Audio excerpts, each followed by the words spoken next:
नमस्कार दोस्तों। टीआर जितेंद्र परमार में आपका फिर से स्वागत है। राजस्थान के सरकार के द्वारा बोनस देने की घोषणा हो गई है और ऑर्डर भी जारी कर दिए गए हैं। दिनांक 10 नवंबर 2020 को ये ऑर्डर जारी कर दिए गए हैं।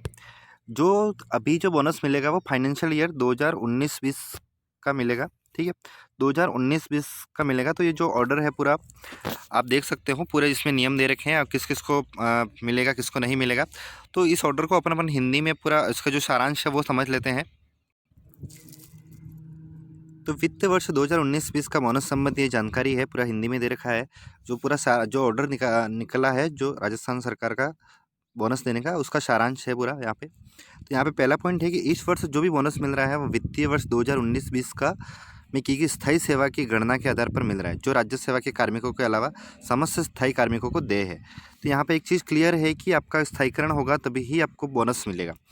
तो और ये जो 2019-20 में जो जो आपने स्थायी सेवा की है, उसकी गणना के आधार पर आपको ये बोनस मिलेगा। दूसरा पॉइंट ये है कि दिनांक 1/4/2019 से 31/3/2020 तक की अवधि में अधीनस्थ सेवा के कार्मिक जो कि पे लेवल 12 या ग्रेड पे 4800 या इससे कम लेवल में वेतन आहरण कर रहे हैं, उनको ही बोनस देय होगा। साथ ही वह कार्मिक 1/4/2020 को भी राजकीय सेवा में होना चाहिए। तो यहाँ पे 1/4/2020 को भी राजकीय सेवा में होना चाहिए। जैसे कि किसी का रिटायरमेंट हो जाता है, 30/3/2020 को रिटायरमेंट हो जाता है, तो वो सीधी सी बात है कि वो 1/4/2020 को वो राजकीय सेवा में नहीं होगा, रिटायर हो गया, तो उसको बोनस दे नहीं होगा। तो ये ध्यान रखना है कि 1/4/2020 से 31/3/2020 तक, मतलब 2019-20 का जो सत्र है, उस अवधि के अंदर आपका जो लेवल है वो 12 होना चाहिए और ग्रेड पे 4800 या इससे कम होनी चाहिए, तभी आपको बोनस दे होगा। ठीक है। तीसरा पॉइंट है, दिनांक 1/4/2019 से 31/3/2020 तक के मध्य 6 माह या उससे अधिक सेवा होने पर ही बोनस दे होगा। ठीक है, अर्थात 30/9/2019 तक अगर आपका स्थायीकरण हो चुका है तो ही आपको अनुमानित बोनस के लिए पात्र होंगे। ठीक है, और जिनका 6 महीने कंप्लीट नहीं हुआ है उनको बोनस दे नहीं होगा स्थायीकरण के बाद, मतलब 2019-20 का जो सत्र है उसमें 1/4/2019 से 31/3/2020 के मध्य आपकी जो राजकीय सेवा है वो स्थायीकरण के बाद 6 महीने या उससे अधिक हो जानी चाहिए। ठीक है, अगर 12 महीने है तो आपको पूरा बोनस होगा, अगर 12 महीने से कम है तो आपका जो बोनस होगा वो अनुपातिक बोनस के अनुसार होगा। जितने आपने महीने सेवा किए 6 महीने के बाद, मतलब 7 महीने 8 महीने, उसके अनुसार आपको बोनस दे होगा। पॉइंट नंबर 4 है, वित्तीय वर्ष 2019-20 में पे मैट्रिक लेवल 12 या इससे कम लेवल में पूरे 12 महीने का वेतन आहरित करने पर पूरा बोनस 6,774 रुपये मिलेगा। ठीक है, तो यहाँ पर अगर आपने 2019-20 में लेवल 12 या इससे कम में महीने में अगर 12 महीने वेतन आहरित करने पर पूरा बोनस आपको मिलेगा, और 6 माह से अधिक या 12 माह से कम की स्थायी सेवा अनुमानित बोनस दे होगा। बोनस राशि की जो गणना है 50 पैसे से अधिक के निकटतम रुपये में परिवर्तित किया जाएगा। जैसे अगर आपका 48 पैसा हो रहा है, मतलब तो वो 48 पैसा, तो उसको पैसा नहीं मांगेंगे। 48 से जैसे 52 पैसा है तो उसको 1 रुपया पूरा काउंट किया जाएगा। ठीक है, यहाँ पर 5वां पॉइंट है, आनुपातिक बोनस की गणना निम्न प्रकार से होगी। वो गणना कैसे होगी? कुल बोनस की जो राशि है भागित 12 इंटू स्थायी सेवा में महीनों की संख्या। जैसे बोनस की राशि है 6,774 रुपये, स्थायी सेवा 8 महीने 9 महीने 12 महीने, जितने मैक्सिमम 12 महीने है। ठीक है, 6 महीने से कम तो आप बोनस दे ही होगा नहीं। तो अनुपातिक बोनस की राशि जैसे 6,744 भागित 12 इंटू 8। अगर आपने यहाँ पे जैसे कि आपकी सेवा है वो 9 महीने है या 10 महीने है, तो आप इंटू 10 करके आपका जो कैलकुलेशन है वो यहाँ पर आप कर सकते हो। पॉइंट नंबर 6 है कि 1/4/2019 से 31/3/2020 के दौरान सेवानिवृत्त हुए कार्मिकों को दिनांक 1/4/2020 को सेवा में नहीं होने के कारण वित्तीय वर्ष 2019-20 का बोनस नहीं मिलेगा। तो जो रिटायरमेंट हो गया, मतलब एक शर्त ये भी है कि 1/4/2020 को वो कर्मचारी है वो राजकीय सेवा में कंटिन्यूस होना चाहिए। अगर रिटायरमेंट हो गया है या फिर डेथ वगैरह हो गई है तो उसको बोनस नहीं मिलेगा। ठीक है, तो सेवारत होना अनिवार्य है। 1 अप्रैल 2020 को सेवारत होना अनिवार्य है। पॉइंट नंबर 7 है, वित्त विभाग द्वारा जारी दिनांक 18/11/2019 को जारी आदेशानुसार स्थायी कार्मिक जो पूर्व पद का वेतन प्राप्त कर रहे हैं और वर्तमान में समान या उच्च पद पर नियुक्ति के पश्चात प्रमोशन में है, ऐसे कार्मिकों को नए पद पर नियुक्ति पश्चात प्रोबेशन काल में बोनस देय नहीं होगा। तो ये उन कर्मचारियों के लिए जैसे कि आप पहले किसी और विभाग में, जैसे पुलिस विभाग में हैं या आप किसी और विभाग में थे, तो आप अभी जैसे आप पुलिस विभाग में थे, पुलिस विभाग में आपने 2 वर्ष का प्रमोशन काल कंप्लीट कर लिया, आपका स्थायीकरण हो चुका है, और इसके बाद आप जो शिक्षा विभाग ज्वाइन किया उसमें आपको जो आपका पुलिस विभाग का स्थायीकरण के बाद वाला जो पेमेंट है वो उठा रहे हो, लेकिन आप शिक्षा विभाग में अभी प्रमोशन में ही गिने जाओगे, इसलिए आपको वो बोनस दे नहीं होगा। ठीक है, तो यहाँ पे चीज़ 18/11/2019 को आदेश जारी किया है वित्त विभाग का। ये आदेश में मैं आपको वीडियो के एंड में बता दूंगा।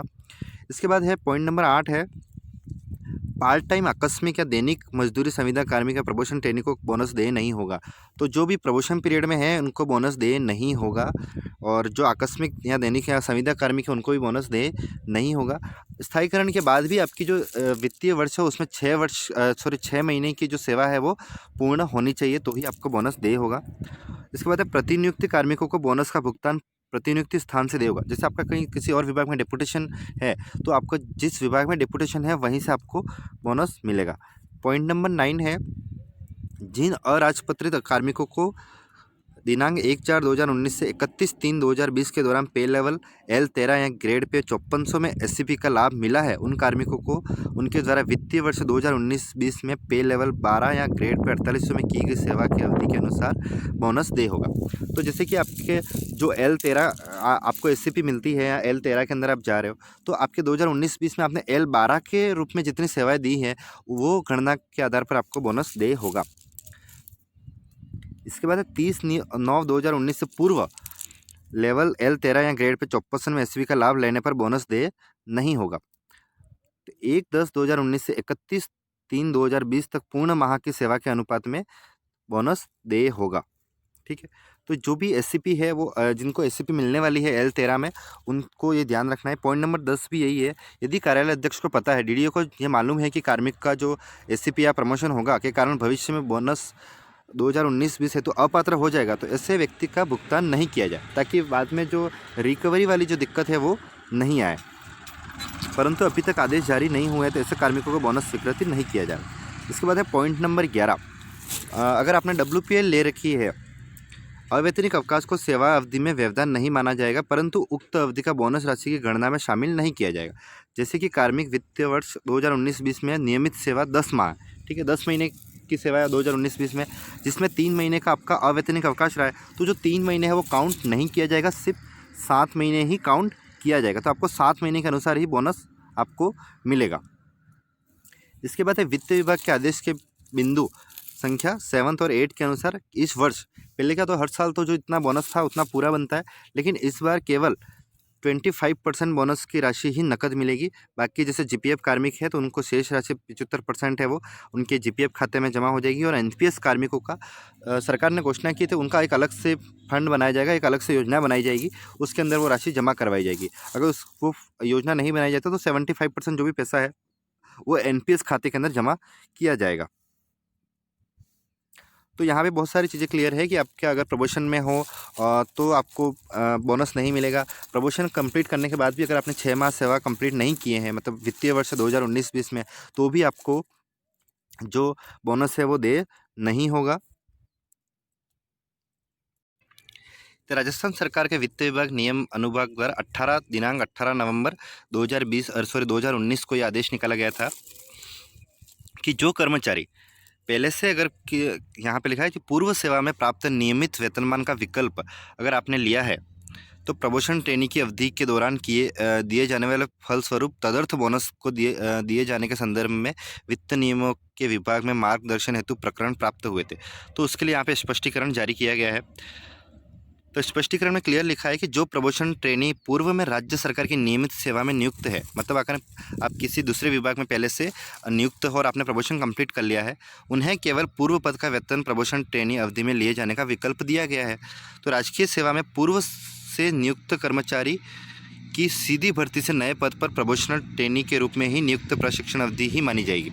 अतः नियमित पारिश्रमिक नियुक्त प्रोबेशन ट्रेनी अवधि में तदर्थ बोनस देय नहीं होने के दृष्टिगत राजकीय सेवा में पूर्व में से नियमित रूप से नियुक्त कर्मचारी जिन्हें पूर्व पद का वेतन लिए जाने का विकल्प दिया है को प्रमोशन ट्रेनी के रूप में नियुक्ति पर भी तदर्थ बोनस देय नहीं होगा। तो यहाँ पे क्लियर है कि जो आप पहले किसी विभाग में अगर आपने प्रमोशन कंप्लीट कर लिया है और आपने पुरानी जो सैलरी है, वो जो पुराने विभाग की जो सैलरी है वो ले रहे हो, वो विकल्प दिया है, तो आपको इस शिक्षा विभाग में आपने अभी तक आप प्रमोशन कंप्लीट नहीं हुआ तो आप प्रमोशन ट्रेनी ही कहलाओगे, प्रमोशन ट्रेनी अवधि ही कहलाएगी, तो उसके लिए आपको ये बोनस नहीं मिलेगा। उससे पहले क्या होता था कि आपने अगर किसी और विभाग में प्रमोशन कंप्लीट कर लिया है तो बोनस डे होता था, लेकिन ये 18 नवंबर 2019 को ये आदेश जारी करके स्पष्टीकरण जारी किया है कि बोनस डे नहीं होगा। ये अखबार की भी कटिंग है। राज्य सरकार ने की बोनस की घोषणा। राज्य कर्मचारियों को 1693 रुपये नकद मिलेंगे, बाकी 5080 रुपये जो जाएंगे वो खाते के अंदर जाएंगे। तो इसके बाद एक मैसेज वायरल हो रहा है 284 रुपये इनकम टैक्स का, तो जिनकी 20% इनकम टैक्स कट रहा है उनको ही वो 284 वाला है। बाकी तो अगर आप 20% इनकम टैक्स के दायरे में नहीं आते हो तो आपको वो 1693 रुपये है वो नकद मिलेंगे, बाकी जो पैसा वो आपके एनपीएस खाते और जीपीएफ खाते के अंदर जमा होगा। ठीक है, तो इसके बाद यहाँ पे भी आपको सारी जो मैंने पहले बता चुका हूँ वही इन्फॉर्मेशन यहाँ पे अखबार में भी दे रखी है, तो आप देख सकते हो इसको। इसके बाद भी आपको कोई डाउट रहता है तो जो government of Rajasthan finance department का जो आदेश है उसको आप पूरा पढ़ सकते हो। इसमें आपको जो सारे डाउट है वो क्लियर कर लिए गए हैं। ठीक है, तो उसमें जो भी आपको कोई भी डाउट है जैसे आपको बोनस से संबंधित, वो इस ऑर्डर में सारी चीज़ें क्लियर कर दी गई है। तो इसके बाद भी अगर आपका कोई डाउट रहता है तो आप कमेंट बॉक्स में कमेंट करके बता सकते हो।